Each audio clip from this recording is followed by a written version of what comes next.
भारत का इतिहास से प्राचीन भारतीय इतिहास के स्रोत। ठीक है, तो प्राचीन भारतीय इतिहास के स्रोत से जो महत्वपूर्ण क्वेश्चन है प्रीवियस ईयर और आगामी एग्जाम में आने वाले एनसीईआरटी बुक के, ध्यान दीजिए एनसीईआरटी बुक के सारे क्वेश्चन होने वाले हैं। तो आप लोगों को अगर ये वीडियो अच्छा लगा तो वीडियो को लाइक करके चैनल को सब्सक्राइब कर दीजिए। ठीक है, क्योंकि इस चैनल के माध्यम से हमेशा आपको एनसीईआरटी बुक के ही क्वेश्चन मिलेंगे, प्रीवियस ईयर और आगामी एग्जाम में आने वाले संभावित क्वेश्चन। ठीक है, एग्जाम ओरिएंटेड जो क्वेश्चन महत्वपूर्ण है उन्हीं क्वेश्चन को कराया जाएगा, ताकि आप लोगों का टाइम बर्बाद न हो और उससे आपको बहुत ही लाभ हो। ठीक है, तो चैनल को सब्सक्राइब करने से आपको फायदा यह है कि आपको हमेशा ही वीडियो अच्छे कंटेंट मिलने वाले हैं इस चैनल के माध्यम से। तो चलिए चलते हैं प्राचीन भारत के इतिहास से, जो भी प्राचीन भारतीय इतिहास के स्रोत हैं वहाँ को हम कवर करते हैं। ये रहा हमारा प्राचीन भारतीय इतिहास। प्राचीन भारत के इतिहास के स्रोत से जो महत्वपूर्ण क्वेश्चन है सबके सब आपको इसमें वीडियो में देने वाले हैं। इतिहास का पिता किसे कहा जाता है? हेरोडोटस को। ठीक है, छोटा बड़ा जो भी क्वेश्चन होगा सब के सब आपको इसमें मिलने वाले हैं। प्राचीन भारत के इतिहास में संबंधित प्रथम वास्तविक पुस्तक किसे माना जाता है? तो राज तरंगिणी को। प्राचीन भारत के इतिहास से संबंधित प्रथम वास्तविक किसे माना जाता है? राज तरंगिणी को। बहुत बार पूछा गया क्वेश्चन है।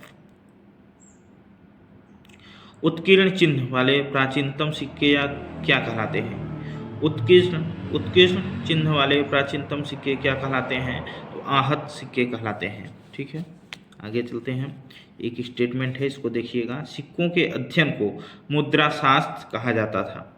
ठीक है, सिक्कों के अध्ययन को मुद्रा शास्त्र कहा जाता है। भारत में प्रागैतिहासिक खोज प्रारंभ करने का श्रेय किसे दिया जाता है? तो डॉक्टर प्राइमरोज को दिया जाता है।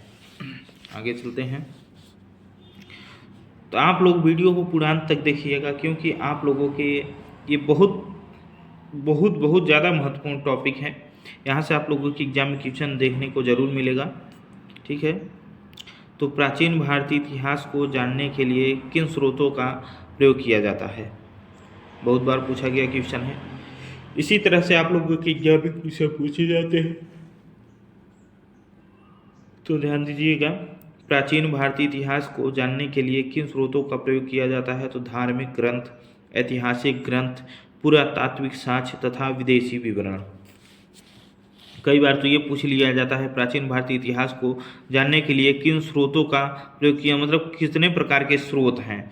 तो धार्मिक ग्रंथ 1, ऐतिहासिक ग्रंथ 2, पुरातात्विक साक्ष्य 3, विदेशी विवरण 4। 4 प्रकार के स्रोत हैं जो हमें प्राचीन भारतीय इतिहास के हम जान सकते हैं जिनके माध्यम से। ठीक है, अगला क्वेश्चन है, ब्राह्मी लिपि को सर्वप्रथम किस विद्वान ने पढ़ा था? बहुत बार पूछा गया क्वेश्चन है, तो आप लोग इसको भी अच्छे से देखिएगा। ब्राह्मी लिपि को सर्वप्रथम किस विद्वान ने पढ़ा था? तो जेम्स प्रिंसेप ने पढ़ा था। ब्राह्मी लिपि को सर्वप्रथम जेम्स प्रिंसेप में पढ़ा था 1837 ईस्वी में। भारत के प्राचीनतम ग्रंथ वेदों का संकलनकर्ता किसे माना जाता है? बहुत बार पूछा गया क्वेश्चन है।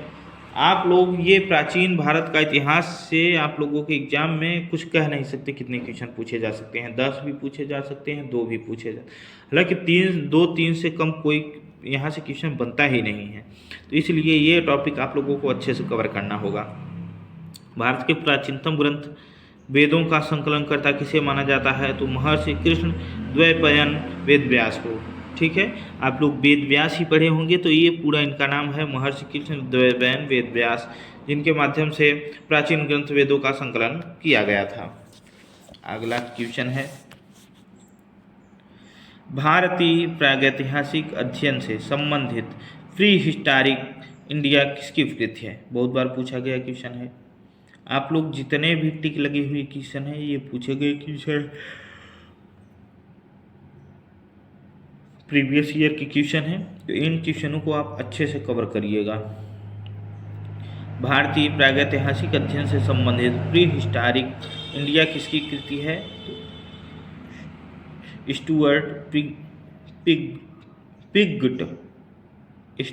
पिग्ट की। ठीक है, चीनी यात्रियों ने अपने यात्रा वृत्तांतों में भारत के लिए किस शब्द का प्रयोग किया है? इन और तू, इन डैश तो, इन तू। चीनी यात्रियों ने, ये बहुत बार पूछा गया क्वेश्चन है, इसको बहुत आप लिख लीजिए, ध्यान दीजिएगा, ये क्वेश्चन जरूर मिलेगा आपके एग्जाम में। चीनी यात्रियों ने अपने यात्रा वृत्तांतों में भारत के लिए किस शब्द का प्रयोग किया था? इन तू का। उत्कृष्ट लेखों के अध्ययन को क्या कहा जाता है? अभिलेख शास्त्र। ठीक है, उत्कृष्ट लेखों के अध्ययन को क्या कहा जाता है? अभिलेख शास्त्र कहा जाता है। तो आप लोग देख रहे हैं क्वेश्चन की वैरायटी क्या है। तो इसी तरह से आप लोगों के एग्जाम में क्वेश्चन पूछे जाते हैं और आप छोड़ के चले जाते हैं। अगर आपको सफलता नहीं मिल रही है तो वीडियो को पूरा अंत तक देखिएगा, क्योंकि ये सारे के सारे क्वेश्चन NCERT बेस्ड हैं। NCERT बुक के सारे क्वेश्चन हैं। आप लोगों के एग्जाम में यहाँ से जरूर क्वेश्चन 2-3 मिल जाते हैं। आप लोग रील देखते हैं, यूट्यूब पर देखते हैं, इंस्टाग्राम पर देखते हैं, लेकिन जो काम की चीज़ें हैं पढ़ाई वाली वो चीज़ नहीं देखते हैं। बोरिंग लगता है, अरे यार ये क्या कर रहा है। हमने नया तरीका खोजा है आप लोगों को दिखाने के लिए, ठीक है, कि वीडियो भी दिखा रहे हैं, क्वेश्चन दिखा रहे हैं, बोल भी रहे हैं, इससे आप लोगों को डबल फायदा होता है। अगला क्वेश्चन है, सर्वप्रथम भारतवर्ष का नाम उल्लेख किस अभिलेख से प्राप्त हुआ? सर्वप्रथम भारतवर्ष नाम का उल्लेख किस अभिलेख से प्राप्त हुआ है? हाथी गुफा अभिलेख से प्राप्त हुआ। बहुत बार क्वेश्चन पूछा गया है, बहुत महत्वपूर्ण क्वेश्चन, ठीक है। सर्वप्रथम भारतवर्ष नाम का उल्लेख किस अभिलेख से प्राप्त हुआ है? हाथी गुफा अभिलेख से प्राप्त हुआ है। अगला क्वेश्चन है, प्राचीन भारत का सर्वप्रथम सुनियोजित इतिहास किसने तैयार किया था? V.A. स्मिथ ने। ये क्वेश्चन हमेशा ही आप लोगों को विवादों में रहा है। बहुत लोग कन्फ्यूज होकर कुछ और ही लगा देते हैं, लेकिन यह चीज़ याद रखिए आप लोग, इसको हम दोबारा रिपीट कर रहे हैं। प्राचीन भारत का सर्वप्रथम सुनियोजित इतिहास का किसने तैयार किया था? सुनियोजित इतिहास, सर्वप्रथम सुनियोजित इतिहास प्राचीन भारत का किसने तैयार किया था? V.A. स्मिथ ने तैयार किया था। आगे चलते हैं। पौराणिक मान्यता के अनुसार भारत के प्राचीनतम राजा कौन थे? पौराणिक मान्यता के अनुसार भारत के प्राचीनतम राजा कौन थे? वैवस्वत मनु। वैवस्वत मनु। पौराणिक मान्यता के अनुसार भारत के प्राचीनतम राजा कौन थे? वैवस्वत मनु थे। मनु। वायु पुराण में किस वंश का उल्लेख है? गुप्त वंश का। वायु पुराण में किस वंश का उल्लेख है? तो वायु पुराण में गुप्त वंश का उल्लेख है। कौटिल्य के अर्थशास्त्र से किस वंश के इतिहास की जानकारी मिलती है? कौटिल्य जो थे उनके अर्थशास्त्र नामक पुस्तक से इतिहास के किस वंश की जानकारी मिलती है? तो मौर्य वंश की जानकारी मिलती है। जैन धर्म का प्रारंभिक इतिहास किस ग्रंथ से माना जाता है? तो कल्पसूत्र से। जैन धर्म का प्रारंभिक इतिहास किस ग्रंथ से माना जाता है? तो जैन धर्म का प्रारंभिक इतिहास कल्पसूत्र से माना जाता है। और एक चीज़ आपको दिखा दें, ये NCERT की बुक है, देख सकते हैं आप, NCERT सारे संग्रह, ठीक है, यहाँ पे भी लिखा हुआ है, आप देख सकते हैं। तो ये NCERT के सारे क्वेश्चन हो रहे हैं, आप लोगों के एग्जाम के लिए बहुत महत्वपूर्ण है। अगला क्वेश्चन है, मत्स्य पुराण किस वंश से संबंधित है? मत्स्य पुराण। मत्स्य पुराण जो आपका है आंध्र सातवाहन वंश से संबंधित है मत्स्य पुराण। विष्णु पुराण किस वंश से संबंधित ग्रंथ है? तो मौर्य वंश। विष्णु पुराण जो है मौर्य वंश से संबंधित ग्रंथ है। विष्णु पुराण मौर्य वंश से संबंधित ग्रंथ है। खरोष्ठी लिपि किस प्रकार की लिखी जाती है? तो ये कई बार आप लोगों के एग्जाम में पूछा गया है और पूछा भी जाएगा। खरोष्ठी लिपि किस प्रकार की लिखी जाती है? तो दाएं से बाएं लिखी जाती है। दाहिने से बाएं खरोष्ठी लिपि लिखी जाती है। हम लोग बाएं से दाएं लिखते हैं और ये दाएं से बाएं लिखी जाती है। नारद स्मृति से किस वंश के विषय में जानकारी मिलती है? तो नारद स्मृति ग्रंथ से गुप्त वंश की जानकारी मिलती है। नारद स्मृति ग्रंथ से गुप्त वंश की जानकारी मिलती है। स्मृति ग्रंथों में सबसे प्राचीनतम एवं प्रामाणिक पुस्तक कौन सी मानी जाती है? तो मनुस्मृति। स्मृति ग्रंथों में सबसे प्राचीन और प्रामाणिक पुस्तक कौन सी मानी जाती है? तो मनुस्मृति मानी जाती है। शुंग काल का मानक ग्रंथ किसे कहा जाता है? मनुस्मृति को। शुंग काल का मानक ग्रंथ किसे कहा जाता है? मनुस्मृति को शुंग काल का मानक ग्रंथ कहा जाता है। स्त्री को पुरुष की अर्धांगिनी किस ग्रंथ में कहा गया है? शतपथ ब्राह्मण में। स्त्री को पुरुष की अर्धांगिनी, ठीक है, स्त्री को पुरुष की अर्धांगिनी कहा गया है शतपथ ब्राह्मण में। तो ये आप लोगों के लिए बहुत महत्वपूर्ण है। क्वेश्चन को पूरा अंत तक वीडियो को देखिएगा। अगर अच्छा लगे वीडियो को लाइक करके चैनल को सब्सक्राइब कर दीजिए, क्योंकि आप लोगों के लिए मेहनत की जा रही है। तो सिर्फ आप लोगों को लाइक का बटन दबा देने से अगर हमें खुशी मिलती है तो आप लोग इतना तो कर ही सकते हैं, क्योंकि आप लोगों के लिए इतनी मेहनत की जा रही है, अच्छे कंटेंट खोजे जा रहे हैं, ठीक है। एक स्टेटमेंट है, इसको पढ़ ही देते हैं, आप लोग की जानकारी के लिए है, एग्जाम में ये नहीं पूछा जाएगा। महाभारत का प्रारंभिक उल्लेख आवलायन गृहसूत्र में मिलता है। महाभारत का प्रारंभिक श्लोक उल्लेख जो है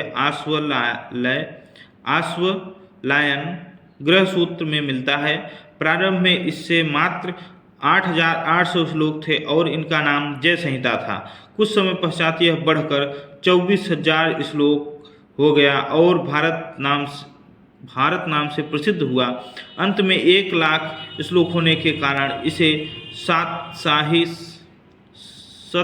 सतसाहस्री संहिता या महाभारत कहा जाने लगा, ठीक है। इतना था, आप लोग ध्यान दीजिएगा। बोल दिए हैं, अब 2 बार नहीं बोलेंगे उसको, वो आपके काम की चीज़ नहीं है। जो आपके काम की चीज़ है उसके रिपीट करना है। अगला क्वेश्चन है, पूरा लेख विधा से क्या अभिप्राय है? पूरा लेख विधा से क्या अभिप्राय है? तो शिलालेखों का अध्ययन। पूरा लेख विधा से क्या अभिप्राय है? शिलालेखों का अध्ययन है। पूरा व शेष का महानतम अन्वेषक किसे माना गया है? तो डार्विन को। पूरा व शेष का महानतम अन्वेषक किसे माना गया है? तो डार्विन को माना गया है। तो आप लोग वीडियो देख रहे हैं, क्वेश्चन दिखा रहे हैं, आंसर दिखा रहे हैं और हम बोल भी रहे हैं। अगर हमारे बोलने में कोई त्रुटि आ रही है तो आप लोग क्वेश्चन खुद पढ़ भी सकते हैं, ठीक है। तो इसलिए आप लोग वीडियो को लाइक करके चैनल को सब्सक्राइब कर दीजिए। अच्छा लगे तो कमेंट में ज़रूर बताइएगा कि आप लोगों को वीडियो कैसा लगा, ठीक है। इन बतूता का यात्रा वृत्तांत किस नाम से प्रसिद्ध है? तो रेहला। बहुत बार पूछा गया क्वेश्चन है। इन बतूता का यात्रा वृत्तांत किस नाम से प्रसिद्ध है? रेहला के नाम से इन बतूता का यात्रा वृत्तांत प्रसिद्ध है। हेनसांग ने किस विश्वविद्यालय में बौद्ध धर्म का अध्ययन किया था? हेनसांग हर्षवर्धन के शासनकाल में भारत आया था, ठीक है। तो हेनसांग ने किस विश्वविद्यालय में बौद्ध धर्म का अध्ययन किया था? नालंदा विश्वविद्यालय में हेनसांग ने बौद्ध धर्म का अध्ययन किया था। अब इसके सन और देखिए, फाहियान भारत कब आया था? 399 ईस्वी से लेकर 414 ईस्वी तक भारत में था फाहियान भारत। और चंद्रगुप्त द्वितीय विक्रमादित्य के शासनकाल में यह भारत आया था। प्रथम चीनी यात्री था जो भारत में आया था, ठीक है। अगला क्वेश्चन है, हेनसांग कब आया था? 629 ईस्वी में भारत आया था और 645 ईस्वी तक भारत था। इसकी प्रसिद्ध रचना है CU की पाश्चात्य संसार के लेख, ठीक है, CU की। अगला, हर्षवर्धन के शासनकाल में ये भारत आया था। अगला क्वेश्चन है, इत्सिंग, इसके बारे में बहुत कम लोग जानते हैं। इत्सिंग जो है 673 ईस्वी में भारत आया था, 675 ईस्वी तक था। इसकी प्रसिद्ध रचना है प्रसिद्ध बौद्ध भिक्षुओं की आत्मकथाएं। प्रसिद्ध बौद्ध भिक्षुओं की आत्मकथाएं, ये डायरेक्ट पूछ भी लिया जाता है। प्रसिद्ध बौद्ध भिक्षुओं की आत्मकथाएं किसकी है? इत्सिंग की है, ठीक है। नालंदा विश्वविद्यालय में अध्ययन किया था ये। आगे चलते हैं। अब देखिए, कुछ शासक हैं और अभिलेख हैं। यहाँ से आप लोगों के एग्जाम में ऑब्जेक्टिव क्वेश्चन पूछे जाते हैं, तो जो महत्वपूर्ण उनको दिखा दे रहे हैं, हम बता दे रहे हैं। हाथी गुफा अभिलेख किस शासक ने बना था? कलिंग नरेश खारवेल ने बनवाया था। ऐहोल अभिलेख पुलकेशिन द्वितीय ने बनवाया था। नासिक अभिलेख गौतमी बलश्री बनवाए थे। जूनागढ़ अभिलेख रुद्रदामन ने बनवाया था। बहुत बार पूछा गया है, जूनागढ़ अभिलेख किसके शासनकाल में बना था? रुद्रदामन के। प्रयाग स्तंभ अभिलेख समुद्रगुप्त बनवाया था। प्रयाग स्तंभ अभिलेख समुद्रगुप्त बनवाया था। मंदसौर अभिलेख मालवा नरेश यशोवर्मन ने बनवाया था। ग्वालियर अभिलेख प्रतिहार नरेश भोज ने बनवाया था। बहुत बार पूछा गया है ग्वालियर अभिलेख किसने बनवाया, किसके शासन में, प्रतिहार नरेश भोज के। देवपाड़ा अभिलेख बंगाल शासक विजयसेन ने बनवाया था। भीतरी व जूनागढ़ अभिलेख, जूनागढ़ अभिलेख के बारे में बहुत बार पूछा गया है, तो आप लोग ध्यान दीजिएगा। एक जूनागढ़ अभिलेख है रुद्रदामन बनवाया था। ये भीतरी व जूनागढ़ अभिलेख स्कंदगुप्त ने बनवाया था। अगला क्वेश्चन है, बौद्ध स्तंभ लेख से किसकी जानकारी मिलती है, तो शुंग काल की जानकारी मिलती है। हेनसांग ने अपनी यात्रा वृत्तांत का वर्णन किस पुस्तक में किया था, सी यूकी में किया था। अरबी भाषा की पुस्तक किताब उल हिंद की रचना किसने की थी, अल बरूनी ने। तो ये दोनों क्वेश्चन बहुत महत्वपूर्ण है, फिर से रिपीट कर रहे हैं। हेनसांग ने अपनी यात्रा वृत्तांत का वर्णन किस पुस्तक में किया था, सी यूकी में। अरबी भाषा की पुस्तक किताब उल हिंद की रचना किसने की थी, अल बरूनी ने की थी। आगे चलते हैं, एक स्टेटमेंट है देखिएगा। मोरक्को का यात्री इब्न बतूता भारत में मोहम्मद बिन तुगलक के शासनकाल में आया था। तुगलक ने उसे दिल्ली का काजी नियुक्त किया था। ठीक है, यही पूछ लिया जाता है इब्न बतूता किसके शासनकाल में आया था, मोहम्मद बिन तुगलक के। कहाँ का निवासी था, मोरक्को का। अगला क्वेश्चन है, मार्को पोलो द्वारा किस राज्य की यात्रा का उल्लेख मिलता है, पांड्य राज्य की। पतंजलि के महाभाष्य से किस वंश के इतिहास का पता चलता है, शुंग वंश का। तो ये रहा हमारा प्राचीन भारत का इतिहास, प्राचीन भारतीय इतिहास के स्रोत यहाँ से मिलते हैं। तो ये बहुत महत्वपूर्ण टॉपिक था, यहाँ से आप लोगों को 2-3 नंबर तो पक्के ही मिलने वाले हैं। तो वीडियो को लाइक करके चैनल को सब्सक्राइब कर दीजिए। ठीक है, अगले वीडियो में फिर मिलेंगे नए कंटेंट के साथ, नई चीज़ें लेके। धन्यवाद।